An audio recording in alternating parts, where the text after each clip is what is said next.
Ndewonu ndị be anyị, ekene m unu. Igbo anyị abịa unu n'anya, o nwere nọmba na-aga na skrin, mma akọla unu maka ya, nwee ndidi. Ọkwa asị na ọlụ ju na mba United Kingdom, mbụ ọlụ kia amụda nọ na United Kingdom ka wayo ju. Mma agwa unu na wayo ogwu m, anọ m na United Kingdom na-alụ ọlụ n'ọlụ na ya. Onye nọ na United Kingdom bụ onye Igbo gwuo m wayo, nọsi ike, kwụọ anya gbam, ọchọdị ime ọ na-adị emetụta ihe n'arụ. Unu n'anya, unu ga-afụ ihe na-agagharị na skrin. Ọ bụ afịa shipping company. Ifuga afa the social media fanosili ike na United Kingdom a ka ihe a si wee mee. Ọ na-ebunega eme ihe kwa mbọsị, kwa afọ. Ihe emega afọ 5 ọ na-ebunega eme ihe kago. Mbịa goteche ihe, mbịa kpọọ ọnya, ọbịa na be m fanwe van fa ebulu ngwongwo ahụ bune na Lagos. Meanwhile mma enyefekwa ego mbune fa ebune enye fa bunezie fa akpọọ ndị be anyị ma nwanne m maọbụ biznes partner fa abịa bulu. Ihe a na-eme 5 years. Ọkwa ihe unu fụrụ ya ka m chọọ ịgwa unu, maka na ị na-eme ihe wuti mmadụ onwe ihe ịchọ ke mmụta n'ihe a, ya ka m ji akọrọ unu ya. Unu na-ene anya, unu ga-afụ afafa. Ọ bụ Dilibe shipping company. Afa official name fa bụ Upsat. Na-edi adres. Unu ga-ekesa ihe a maka unu nọ na United Kingdom enene m mma like ka unu nọ na ya ka wee kesa enyi. Ndị nọkwa n'ụlọ unu ga-ekesekwu ya maka ọ ga-emetụta onye ọbụla. O metụtego m, achọrọ m ihe mee m ka o mee mmadụ. Ihe unu ọzọ unu ga-emekwa bụ ndị be anyị, unu ga-akọpili nọmba screenshot onu ya, unu kpọọ ọnya si a Igbo anyị abịa na akpụ ya oku na ọ siri anya bịa kọwalụ m ebe ngwongwo m dị my cargo. Nshipu sinsi October, shipuzie nye sinsi October, o wee bụ na ọ nara. Ọ gwakwa m si na ọ dịrọ save ka m ebidozi chọbịa. Nsi ọ dịkwa save, ọ si na ọ dịrọ save. So sinsi ahụ ọ gbazia m nkịtị, akpọkọtago m ọ dị ebu igwe ka ihe m emekwen nke a this time around. Mgbe m trust buru ya, ọ na-abịa ọbịa buru ngwongwo m ahụ, nye ego, onye m receipt gosi na m bunyelie ngwongwo, ọ ga-eshipụrụ m n'ụlọ.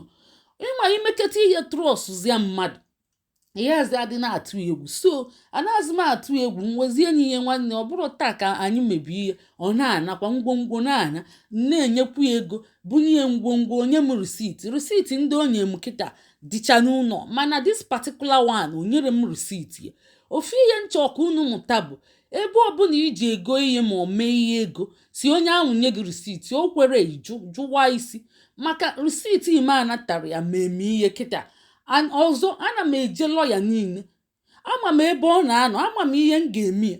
Mana na United Kingdom ị gara abịa tibe mmadụ ihe ma ọ bụ mebie ihe. Ama m ihe m emie. So mana mmadụ ejeghị anya aka wee tibie ihe. So ihe m na-eji na-ekpesala unu nye bụ ka unu kọpili nọmbịa solu jụọlụ m ya ajụjụ. Ifụrụ Nigeria line fa na-enye o juru eju 3 lines. Kọpilin ya, jụọlụ m ya si ya Igbo anyị abịa sili ya kedu ebe ngwongwo m dị. O wee bụrụ na falili ngwongwo m kọ na anya maka famazi na ntros fasizia uke this time around ka falesizie nye mmadụ wee ghọla ada nya, wee wele blood ndị mmadụ, sweat ndị mmadụ wee na-aligozi fa wee mee bagin. Ngwongwo m ahụ my cargo wee naluo. Cargo nshipu thousands of dollars, thousands of euros, thousands of pounds. Wee bunye nye with trust, onye m ego, nye ego, o wee nye m akaụntụ nọmba. Mbọsị ọbịa bụrụ ngwongwo a, enyere m ego, ejire m ego, o wee nye m akaụntụ nọmba ya, mụ tinye ego, wee sendieli ego, wee gosikwu ya screenshot na-ekwu ya na m esendigo ego. O kwekwe m, ngwongwo wee na-anọ isi alright. Ọ kụrụ aka n'obi, ọ na-adị akpọ m, ọ na-adị aza kọl. Esendiketego m meseji, ike gwụ m.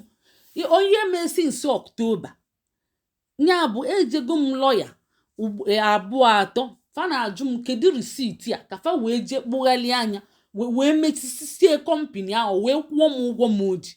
Nsi a ejire m risiti. So lọya 3 ahụ bụ ndị be anyị fasi na ya ma ijiri receipt bụ strong evidence. Ọ bụ ya ka m chọọ ka unu mụta. Igolu ogili, igolu okpeye, igolu ụgba, onye ahụ nye gị receipt. Ana m eje na lọya nke anọ kịta, nke atọ amin. Lọya na-abụ ka m jego fa jụọ m receipt. Nsị a na ka m si transfer ali ego dị na ya ma chat anyị me. Kịta ọ na-azị ya reply ma ọ nọkwa na UK nọ na UK. Ọ maka ndị si na wayo adịrọ na UK. Na UK ka wayo tụrụ ụnọ. Ọ bụ maka ihe mere Okwuluọra na nke Flor na ndị be anyị ka unu jide ama na mmadụ ga-anọlụ na UK nwee ego ọ na-achọkwa ego mmụọ. Ọ nọkwalụ na ya na-etretin himself. Ọ bụ onye bụ ngwongwo m mana rịpọtụ chagomie na-etreti ọ na-enye m and o nwere ihe ọ ga-emete m maka afọ ya bachago n'akwụkwọ ebe dị iche iche. Ngwafa na-etreti onye bụ ngwongwo m na-enye m. Ifuru ya Unit 24 Innovation Business Center, Council Avenue, Renham, East London, RM 13 8HZ, United Kingdom. Ọ bụ ebe ọ nọ. Amakwa m adreesị ya, mali ihe niile. Unu afụgo ka ihe si eme. Ya bụ ndị nọ na United Kingdom bụ ndị Igbo na-eli anụ onwe fa. Ya bụ onye lili ihe nwanne ya lili anụ onwe ya. Ya bụ onye fibio olie, onye fibio olie. Mana nke Flor nwa ọ bụ onye Zimbabwe. A sị na onye ahụ kpacha aka intentionally wee si ahụ ọ na-eme ihe ịmago nali ego wee gbaa ọsọ. N'ọnya bụ na ọ ga-atụgbucha atụgbu wee na-ebunye mmadụ ego. Mana nke ma atụgbukwa m ma still ihe a mee m. Ọkwa onye Igbo be anyị. Afia bụ Dilibe. Afa company ya ifuru nọmba ahụ na-ere anya bụ onye bịa bụrụ ihe na nke ma afia bụ Obinna. Ọ bụ nwa boyi Dilibe. Ọ na-abịa ebukosi ngwongwo. Ya bụ ikechiche ihe dọba be gị o welu van bịa bulie fa nwee nnukwu van ọ bịa bulie inye ego. Ajụgo m ese ọtụtụ kpesa oke mkpesa ebe niile asị m ha kedu ihe m na-enyere ego na enwe ọtụtụ shipping company. Enwere ọtụtụ shipping company anara enye ego n'ibu fabulu ngwongwo gị land ya ịkwụzia ụgwọ. Ngwongwo gị nọkarịzịa na nke fa na Lagos. O tee aka ama na ihe azị abịa fa nwee ike lezie nya ifu gị ma ọ bụ enye gị dumọreji ka o si wee nọrọ ebe ahụ. Ifuru ya shipping deliver from Omenuko ka nji malia. Ifuru ya Upsat shipping company. Ọ bụ afafa. Ọ sị na o nwere ihe omemu wee na-akpọ afịa nya bịa zoku challenge ya. Ọ ga-akwụ ụgwọ times 10 na mkpụghalị ọ na-eme m na-agaghalị na-ekwu okwu maka o kwesịrị ịbịa anyị setụlụ ọnya amicably nya peacefully internally.